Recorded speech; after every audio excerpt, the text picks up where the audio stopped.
Disruptivas na área, como vocês estão? Hoje eu quero contar para vocês sobre um relatório que saiu semana passada, basicamente dia 29 de maio, contando, né, mostrando a situação do sistema bancário nos Estados Unidos, em que existem 63 bancos que estão à beira da falência e que estão carregando mais de 500 bilhões de dólares em prejuízo não realizado devido à situação dos Estados Unidos. Eu quero contar para vocês como é que tá isso e como isso afeta o Bitcoin.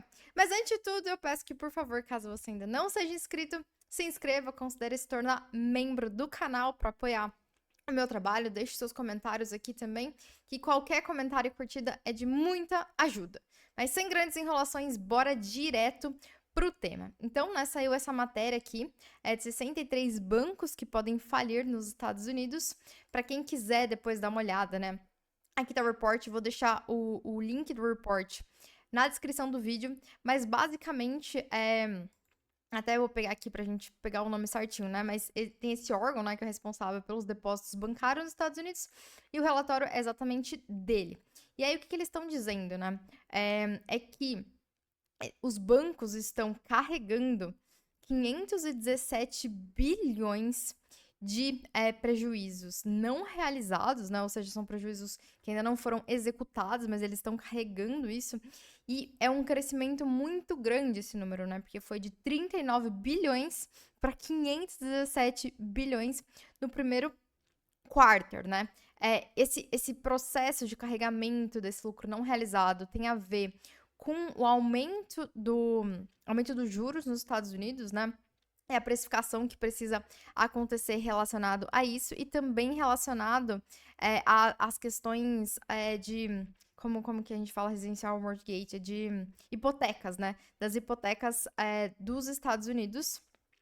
E claro que isso se torna cada vez pior à medida em que nós não temos diminuições na taxa de juros, né? Eles citam exatamente isso, né? Também que os bancos chamados de bancos problemáticos, né? Eles foram de 52 para 63, também em um aumento relacionado, considerando o período passado, né? Então são mais de 53 bancos que podem entrar na falência, principalmente porque eles estão carregando esses 500 bilhões de dólares no prejuízo. Se vocês lembram do que aconteceu ano passado, né? Nós tivemos uma nova crise bancária ali mais ou menos em 2023, né, começou alguns bancos quebrar, isso foi inclusive muito importante para cripto, né, vou mostrar para vocês ali depois o que aconteceu em relação aos bancos, mas aí basicamente 4 bancos, grandes bancos, né, quebraram nesse período. Aí os Estados Unidos, o governo dos Estados Unidos, né, disse não, vamos segurar, não vamos deixar isso acontecer. E aí ele criou um programa, né, um programa de financiamento de prazo bancário, chamava, né, que tinha como objetivo dar um suporte para os bancos naquele período, né. Então, mesmo que esses bancos tenham quebrado, o governo dos Estados Unidos segurou e ninguém de fato arcou com aquele prejuízo, né? O governo arcou, no final das contas, é todo mundo. Mas basicamente ele não deixou, né, esses bancos realmente quebrarem. Só que esse programa ele foi encerrado no dia 11 de março. Então, se nós tivermos um novo processo de quebra desses 63 bancos, o programa nesse momento está encerrado. A gente vai ter que ver o que vai acontecer. Mas caso vocês não lembrem, né, até o que aconteceu em 2023, né, um dos bancos que faliu, o Silicon Valley, né, a gente tinha uma parte das reservas do SDC custodiadas especificamente nesse banco, né, porque era um banco friendly para startups, né, e aí a gente teve até o que a gente chama de DPEGD, né, aqui até nessa matéria aqui, tá falando do DPEG do SDT, né, enfim, que a galera achou que impedirá o crescimento das stablecoins, no final não aconteceu nada, né, porque, enfim, o governo bancou esse processo de o problema que esse banco teve, né? Mas a gente teve um depeg do SDT por um período, né? O que significa que durante um período o SDC ele perdeu a paridade de 1 a 1 com o dólar, perdeu a paridade exatamente na porcentagem de títulos que não tinha mais especificamente com que estavam custodiados por esse banco, né? E aí aconteceu até aqui esse fenômeno bem curioso, né? Que era, a gente tinha o SDC ganhando muito mercado, né? E aí meio que até concorrendo, assim, de par a par no crescimento, especificamente, né, com o SDT, mas aí quando a gente teve o Depeged, ele começou a perder muito mercado, né, depois desse evento ele perdeu completamente, assim, a disputa, né, que tava tendo. O Tether, pô, subiu bastante, né, e aí depois, aqui mais ou menos em 2024, também começou a subir, mas sem perder mercado especificamente com o SDT, né, mas quando a gente teve esse movimento e da Pegged, a gente teve essa inversão, digamos, né? Tava os dois subindo em concorrência, e depois o SDC começou a cair, o SDT subiu muito, e a Tether, né? O SDC da Tether vem anunciando constantemente medidas para comprar Bitcoin com lucro, né? Mineração, então eles estão inovando também muito. Então, além de ter acontecido esse problema com SDC, a gente tem também a Tether, né, a dona do SDT, se destacando aí nas suas soluções. Mas qual é o aspecto, né? O governo dos Estados Unidos, ele bancou, né, esses bancos para não quebrarem, para a gente não ter o que chama de corrida aos bancos, né? Corrida aos bancos é quando todo mundo acontece um problema, aí todo mundo resolve ir sacar o dinheiro do próprio banco, mas o banco não tem o dinheiro lá, né? O que a gente chama de reserva fracionária. Vou até ler uma história legal para vocês para deixar isso bem claro. Mas aí, basicamente, o governo não tem o dinheiro para bancar, o banco não tem esse dinheiro para bancar, e aí a gente tem a quebra completa dos bancos, né? E aí isso pode acontecer em cascata, né?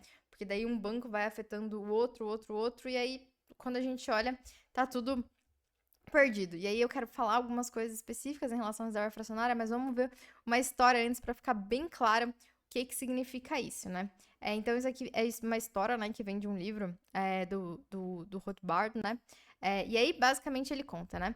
Era uma vez em uma terra muito, muito distante, em um tempo muito, muito distante, que vivia um ourives. Humilde, pacato e puro. Como o ourives tinha um cofre, o cofre mais forte da cidade, as pessoas costumavam deixar suas joias, ouros e outros objetos de valor com ele. O ourives, por uma pequena taxa, dava aos habitantes da cidade um recibo por deixarem seus depósitos com ele. O recibo dizia: João depositou 10 onças de ouros na ourivesaria humilde, pacata e pura, para troca. Então, né, o ourives é portador, né, ele está fazendo a custódia, então, desse dinheiro. Os habitantes, os cidadãos da cidade, preguiçosos por disposição, embora altamente conscientes do custo das mercadorias, como couro, comida, feno para seus cavalos, raramente iam ao ourives para retirar o seu ouro antes de fazer uma compra. Em vez disso, eles simplesmente entregavam o recibo do ouro ao curtidor, ao fornecedor de alimentos ou ao comerciante. E o comerciante aceitava essa nota por suas mercadorias, sabendo que ele também poderia trocá-lo por outra coisa. E até ao ourives, né? E receber as suas onças de ouro.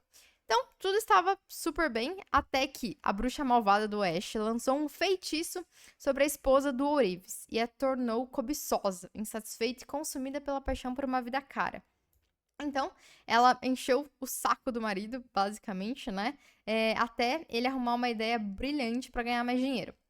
Ourives percebeu que a maioria dos aldeões se contentava em deixar seu ouro permanentemente em depósito e que poucos deles retiravam e gastavam de tal maneira, né? Tiravam ouro físico para gastar. Então, ele começou a pegar um pouco desse ouro suado que havia sido confiado a ele e deu para a esposa gastar comprando as suas coisas. Outros fundos que não pertenciam, então, ao próprio Ourives, né, foram emprestados. Percebendo que as suas manipulações financeiras não foram descobertas, o ourives escalonou. Agora, não contente em só prender o ouro pertencente a outros, ele fabricou recibos de ouro que nunca haviam sido dados a ele e entregou notas para sua casa de caridade favorita e ela saiu e os gastou. Aqui acho que seria para caridade, no caso, a esposa, né? Este conto de fadas, em particular, tem um final feliz para o Ourives e sua esposa.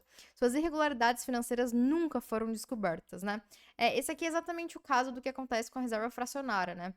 Basicamente, a gente deposita um valor no banco e o banco pode pegar esse valor e emprestar muito mais para as outras pessoas, né? Por isso que quando acontece esse problema de solvência com o banco, a gente tem a quebra completa, porque daí a galera fica com medo, vai tentar sacar, mas não existe esse dinheiro lá. Inclusive, nos Estados Unidos, em 2020, né, na época da pandemia, aqui, a gente teve uma mudança em março de 2022. Reduziu a reserva necessária para zero, né? Agora, depois de 2020, né, 0 é necessário. Então, basicamente, a gente empresta 10 e eles podem emprestar 100 mais, né? Eles podem emprestar basicamente quanto eles quiserem, escalonar isso. É claro que varia, assim, de alguns tipos de depósito para outros também. Mas aí, inclusive, a gente já está com discussões para reduzir ainda mais o capital exigido, né? Então, tem um processo de escalonamento muito grande do problema, né? Então, aqui, basicamente, né, até traduzir esse artigo que é bem bom, mas só citando especificamente essa parte, né? Então, em março, o Federal Reserve reduziu 0 os requisitos de reserva para todas as instituições depositárias. Em vez disso, os bancos recebem agora uma taxa de juros específica sobre o saldo de reservas para encorajar a detenção. No Brasil, especificamente, eu nem achei o dado, assim, de fontes oficiais, né? Achei só essa matéria aqui, estando 28 para cada depósito, sendo no mínimo 8 ali de reserva, né? Então, a gente deve estar em alguma coisa que vá por ali, mas o que acontece é que o sistema de reserva fracionária, ele é o padrão de absolutamente todos os bancos do mundo, né? Então, a gente tem um sistema, né, em que ele é fadado a não dar certo, porque a gente multiplica o dinheiro quando as pessoas precisam de dinheiro, esse dinheiro não existe. E a gente tem, então, um cenário em que o governo precisa aumentar a taxa de juros para conter a inflação, mas à medida em que ele aumenta a taxa de juros, ele faz com que esses bancos carreguem cada vez mais prejuízos nos seus ativos, né, relacionados principalmente aos títulos do governo.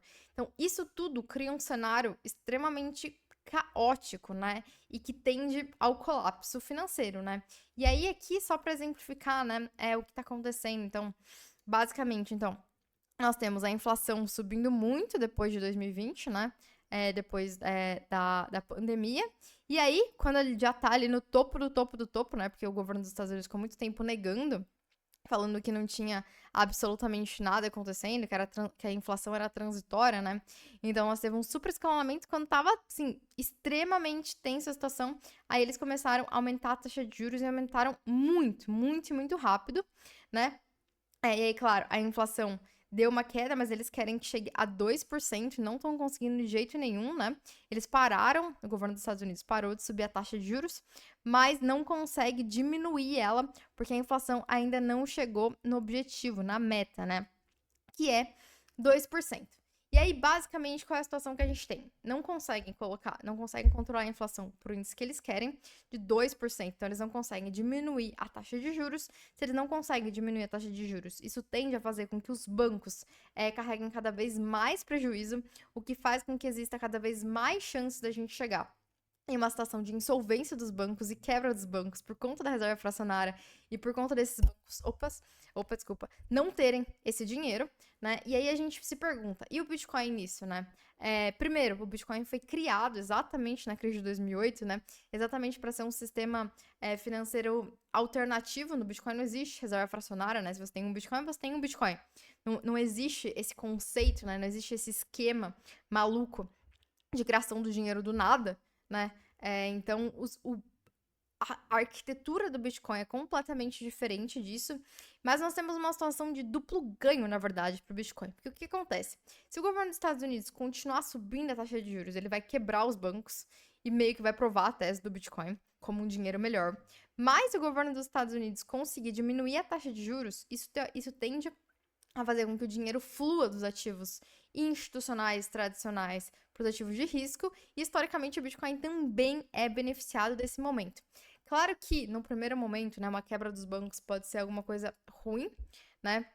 Até ali pelo caso que a gente viu, né, é ruim até em casos diretamente relacionados, né, como a questão das stablecoins, mas para a tese do Bitcoin, enquanto um sistema financeiro alternativo e um tipo de dinheiro muito mais resiliente e muito mais bem fundamentado em termos técnicos, isso é muito bom, né? Então, nos dois cenários, por mais que um dos cenários, né, no cenário de quebra geral, a gente vai ter, na verdade, teria com certeza, né, um baque inicial, mas isso provaria a tese, né, do Bitcoin enquanto realmente algo interessante. Então, quando eu li essa matéria pela primeira vez, ela ficou ecoando muito tempo na minha mente, porque ela me mostrou quão caótica e quão frágil é o sistema financeiro tradicional nesse momento e quão bonito é, na verdade, nós estarmos no Bitcoin nesse momento, né, estarmos discutindo essa alternativa financeira ao sistema financeiro completamente em colapso. Então, quando eu li essa notícia, eu não consegui não pensar nisso, gostaria, né, de compartilhar um pouquinho com vocês, por isso que eu trouxe esses dados em relação a qual é a situação da economia dos Estados Unidos, e eu quero saber o que vocês acham. Se um cenário de colapso, né, desses bancos, talvez esses 63 bancos ali, né, é o que aconteceria com o Bitcoin no curto prazo e no longo prazo. Vocês concordam com essa premissa ou se vocês acham que eu tô maluca e que aí o Bitcoin ia cair também, que tudo ia cair junto? Deixa aqui nos comentários o que vocês acham e a gente se vê no próximo vídeo. Beijo!